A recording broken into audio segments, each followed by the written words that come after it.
20여 년 전쯤 부산에서는 21살 된 아들이 군대를 갔는데 그만 총기 사고로 죽었습니다. 더욱이 하나밖에 없는 독자인데 상대편 군인의 과실로 죽고 말았습니다. 우리 같으면 이런 상황에 어떠하겠습니까? 진심으로 용서하겠습니까? 아무 일 없었다는 듯이 그냥 훌훌 털어버릴 수 있겠습니까? 목사인 저도 쉽게 용서할 수 없을 것 같습니다. 그런데 죽은 편상봉의 부모님은 하나밖에 없는 아들이 죽어서 충격이 컸음에도 불구하고 계속 경찰서에 찾아가서 과실로 자기 자식을 죽인 그 군인을 용서해 달라고 했습니다. 내가 그 사람을 양자로 삼아서 내 아들로 만들겠다고 했습니다. 결국 그렇게 해서 그 군인을 석방시켰습니다. 한 젊은이의 인생과 미래를 살린 것이죠. 사랑하는 성도 여러분, 오늘 우리 사회가 왜 이렇게 각박합니까? 살맛이 없고 살기가 힘이 듭니까? 정의가 없어서입니까? 경제가 어려서입니까? 지도자들이 정치를 잘못해서입니까? 물론 부분적으로는 맞는 이야기입니다. 그러나 근본적인 이유는 우리의 마음에 따뜻한 사랑이 식었기 때문입니다. 그리스도의 넓은 사랑으로 상대방의 잘못과 허물을 너그럽게 용서하지 않기 때문에 세상 살기가 힘든 것입니다. 오늘 본문 16절, 17절에 참으로 귀한 말씀이 나옵니다. 그가 나를 자주 격려해 주고 내가 사슬에 매인 것을 부끄러워하지 아니하고 로마에 있을 때 나를 부지런히 찾아와 만났습니다. 저는 그 전에 개역 성경의 번역본이 훨씬 더 정감 있게 느껴집니다. 저가 나를 자주 유쾌케 하고 나의 사슬에 매인 것을 부끄러워 아니하여 로마에 있을 때 나를 부지런히 찾아 만났느니라. 오네시보라는 사람이 자기를 자주 격려해 주었다. 자기를 자주 유쾌하게 했다. 자기를 부지런히 찾아왔다. 자기를 귀하고 자랑스럽게 생각했다. 바울 사도는 보기 좋고 듣기 좋은 이 한 사람의 아름다운 믿음의 삶을 예로 들어서 참된 신앙인이 지녀야 될 믿음의 자세에 대해 가르쳐 주고 있습니다. 흔히들 목회자도 사람이라는 말을 합니다. 목회자는 하나님의 일을 하는 영적 지도자지만 그 전에 사람이기에 사람의 감정이 있습니다. 목회자도 인간이기에 인간으로서 좋은 일도 있고 나쁜 일도 있습니다. 기분이 좋을 수도 있고 기분이 나쁠 수도 있습니다. 물론 하나님의 일을 합니다. 그러나 하나님의 일이 기쁠 때도 있고 기쁘지 않을 때도 있습니다. 목사가 목회할 때 항상 똑같은 마음으로 하는 것은 아닙니다. 기쁨이 넘치고 의욕이 넘칠 때가 있는가 하면 때로는 아무것도 하고 싶지 않을 때도 있습니다. 목사의 최고 사역인 이 설교도 기분이 최고로 좋고 컨디션이 최고로 좋을 때 하는 경우도 있고 어떨 때는 하고 싶지는 않지만 어쩔 수 없이 이 자리에 서서 설교할 때도 있습니다. 여러분은 목사가 어떤 상태에서 설교할 때 은혜를 충만하게 받겠습니까? 물론 하나님의 은혜가 충만한 상태에서 목사가 설교할 때 성도들이 최고로 은혜 받는 것이지. 그래서 저는 주일을 앞두고는 설교하는 일에 역점을 두고서 가급적 사람을 만나지 않습니다. 사무실에 나가지도 않습니다. 특별한 일 아니면 멀리 출타하지도 않습니다. 그리고 설교 준비하는 일에만 집중을 합니다. 오늘 본문의 바울도 주님의 일을 하는 사도 이전에 이런 감정이 있고 연약한 인간의 모습을 보여주고 있습니다. 바울은 믿음의 아들 디모데에게 자기도 인간적인 갈등 속에서 하나님의 일을 하고 있다고 솔직하게 말하고 있습니다. 오늘 본문 15절 말씀에 아시아에 있는 모든 사람이 나를 버린 이 일을 내가 아나니 그 중에는 부겔로와 허모게네도 있느니라. 먼저 바울은 아시아에 있는 모든 사람이 자기를 버렸다고 말합니다. 여기 아시아란 오늘 우리들이 살고 있는 이 지역을 말하는 것이 아니라 터키를 중심으로 한 소아시아 지방을 말합니다.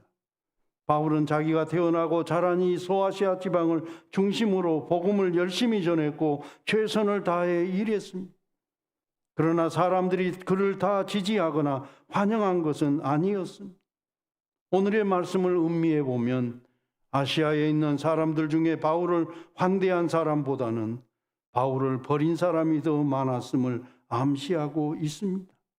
오늘처럼 무슨 여론조사를 한다면 아시아에서 바울의 지지율은 그다지 높지 않았던 것 같습니다.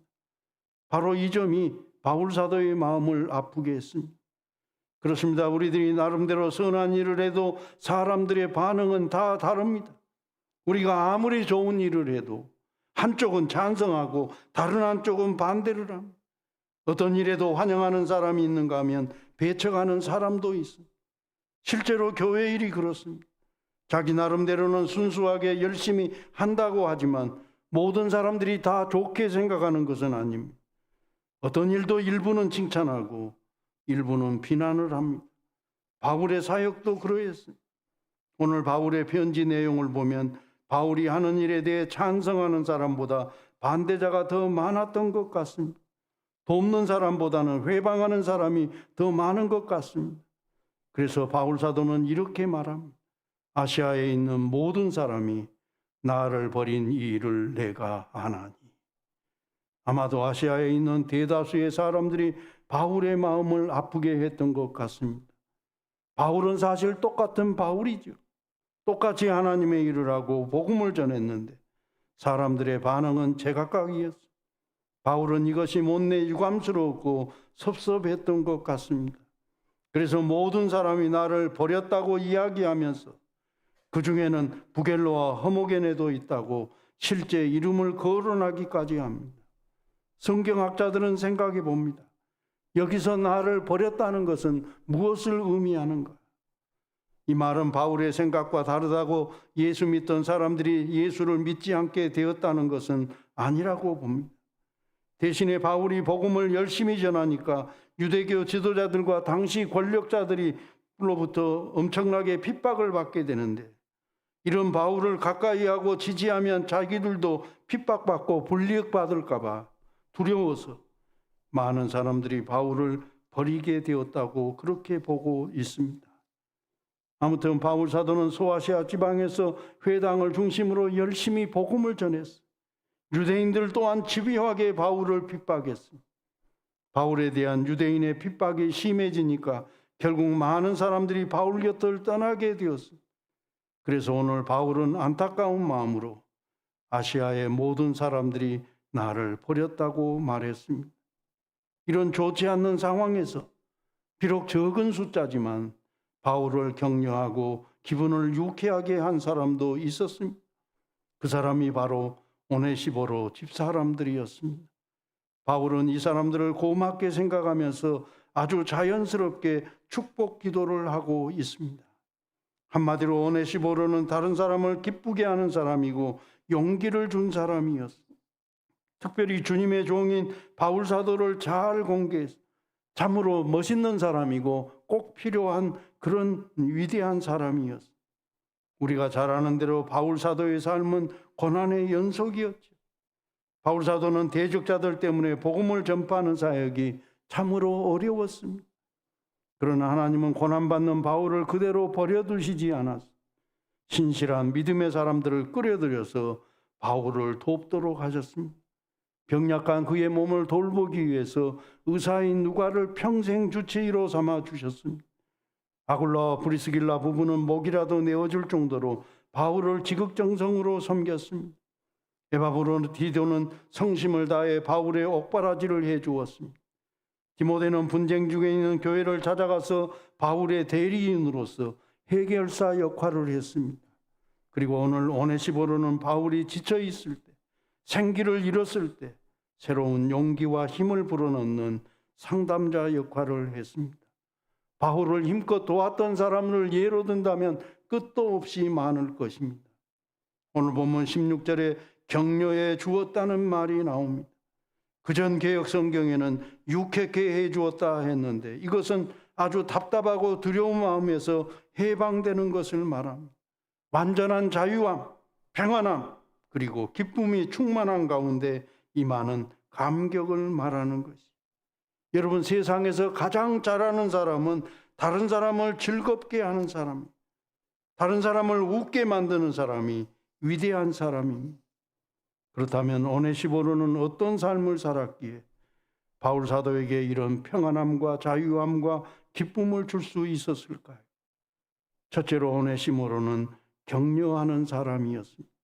오늘 본문 16절 중간쯤에 그가 나를 자주 격려해 주고 그가 나를 자주 격려해 주었다. 세상에서 제일 위대한 사람은 격려하는 사람입니다. 지도자는 다른 사람이 아니에요. 격려하는 사람, 칭찬하는 사람. 부모의 사명 중 최고로 중요한 것은 자식을 격려하는 것이. 그래서 교회 행사나 세상 행사나 꼭 들어가는 순서가 격려사 아니면 축사이죠. 그런데 어떤 사람 격려사를 만났으면 격려를 하면 되는데 잔소리를 하거나 꾸중을 합니다. 이것은 큰 잘못이. 세상에는 크게 두 부류의 사람이 있어요. 첫째는 격려를 해서 일을 잘하게 하는 사람이고, 두 번째는 회초리를 들고 때리고 잔소리해서 억지로 일하게 하는 사람입니다. 여러분, 잔소리하고 때리는 것이 우선은 효과가 있는 것처럼 보이지만은 가장 큰 문제는 지속성이 없다고 하는 거예요. 옛날 운동 경기 하는 선수들 어땠어요? 무슨 인권이 있었어요? 시합에서 지면 어때요? 무조건 방망이로 두들겨 패서 그렇게 해서 다음번 시합에는 어떻게든지 이기게 하겠고, 군대에서는 경기 다 그렇잖아요. 지면은 죽는 것이고 이기는 팀은 지침져 모으면서 하는 것인데, 여러분, 격려라고 하는 것은 사람에게 감동을 주고 이 감동이 결국은 끝까지 최선을 다하게 만든다는 것이죠. 예수님은 격려하신 분이셨어요. 행동이 단정하지 못한 제자들 때문에 여러 번 어려움 당했지만은 주님은 제자들을 칭찬하셨어요. 너희는 세상의 소금이다. 너희는 세상의 빛이다. 너희들은 세상에 꼭 있어야 될 존재다. 갈릴리 조그만한 동네도 못 벗어난 이 촌사람들을 향해 너희는 가서 모든 족속 제자를 삼으라. 만민에게 복음을 전하라는 대단한 비전과 미션을 주셨던 것이. 감옥에 갇혀가서 지내다 보니 그렇게 믿음이 좋았던 세례 요한도 흔들려가지고, 당신이 우리가 기다리는 사람입니까? 아니면 다른 누구를 내가 기다려야 됩니까? 의심하게 될 때 주님은 세례 요한을 책하지 아니하시고 여자가 낳은 사람 중에 가장 위대한 사람이라고 그를 칭찬하셨습니다. 또한 현장에서 가늠하다 잡혀온 여인을 향해서도 주님은 책망하지 않았어요. 나도 너를 정죄하지 않으니 다시는 가서 죄를 짓지 말라. 여러분, 죄 짓지 말라고 얘기하는 것은 그 사람을 존중하는 거예요. 사람을 믿지 않으면 그런 소리 하지도 않아요. 너는 잘 살 수 있어. 그러니 지금까지는 엉망으로 살았다 할지라도 이제 새로운 마음으로, 새로운 자세로 그렇게 바르게 살아라 하고 사실은 격려하고 칭찬하는 것이. 여러분, 못난 사람이 격려하는 것이 아니에요. 위대한 사람이 격려하고 칭찬하는 것입니다. 둘째로 오네시모로는 바울 사도를 아주 자랑스럽게 생각해요.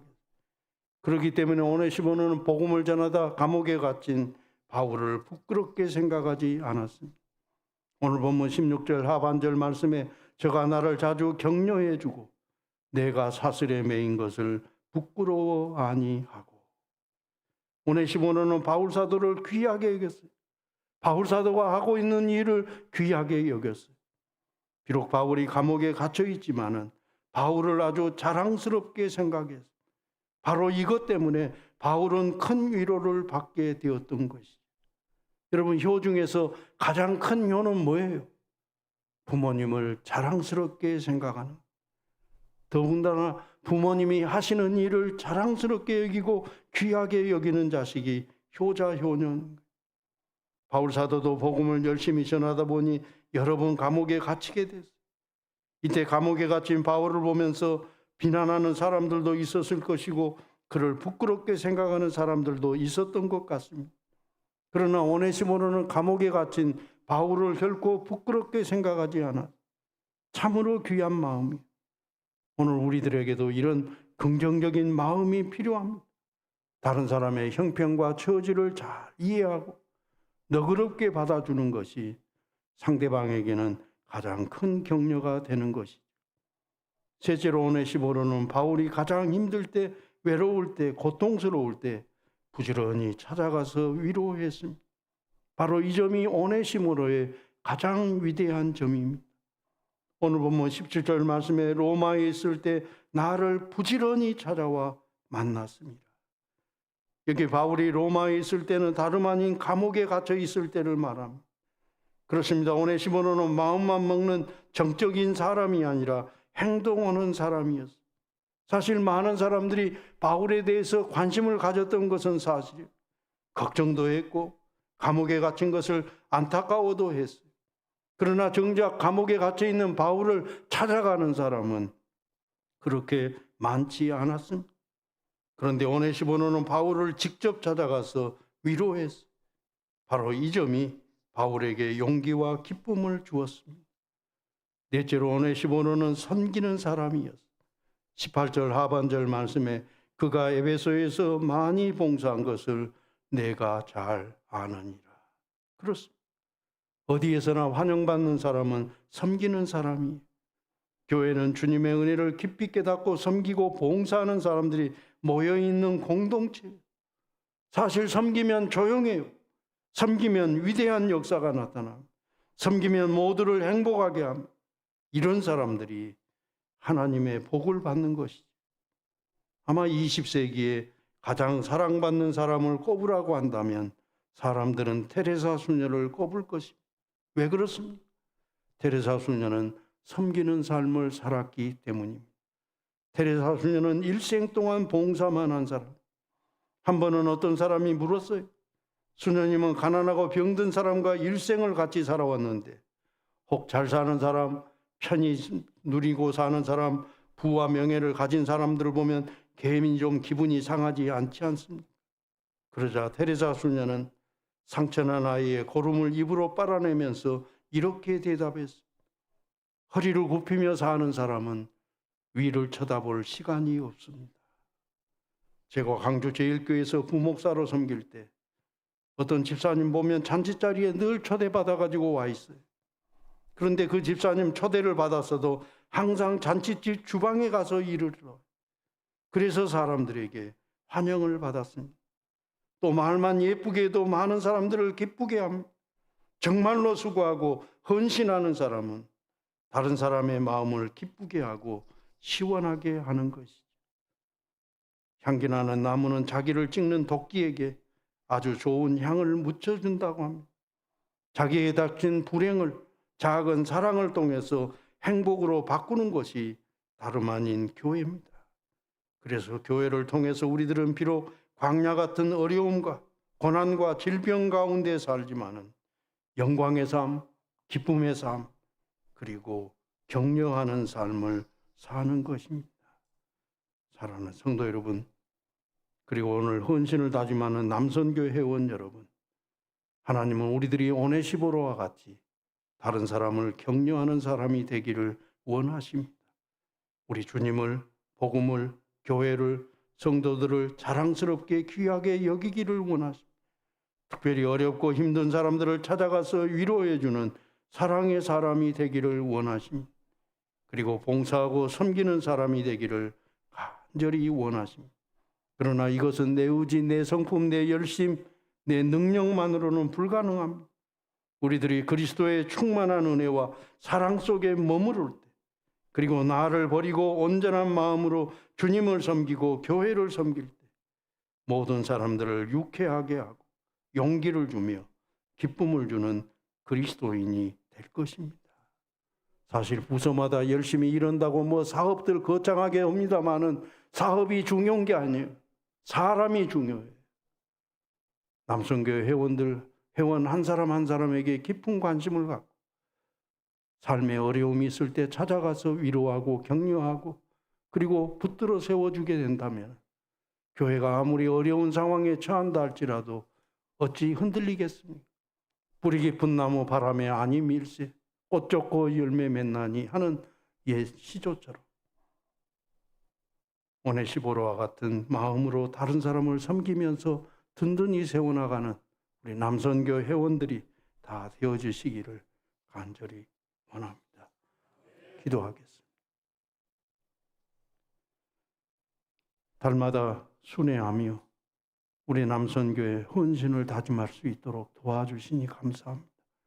여전도 회원들은 전도하는 일에 역점을 두고자 이름을 여전도회라 했고, 우리 남선교회 회원들은 선교하는 일에 생명을 걸고자 남선교회라 했는데, 그 이름대로 이름값하는 우리 남선교회가 되게 하시고, 특별히 광주노회 남선교회 연합회 산하에 있는 모든 교회가 성령의 위로를 쫓아 날마다 부흥의 역사가 일어나는 그런 아름다운 부흥의 역사가 충만하게 나타날 수 있도록 복 내려 주시옵소서.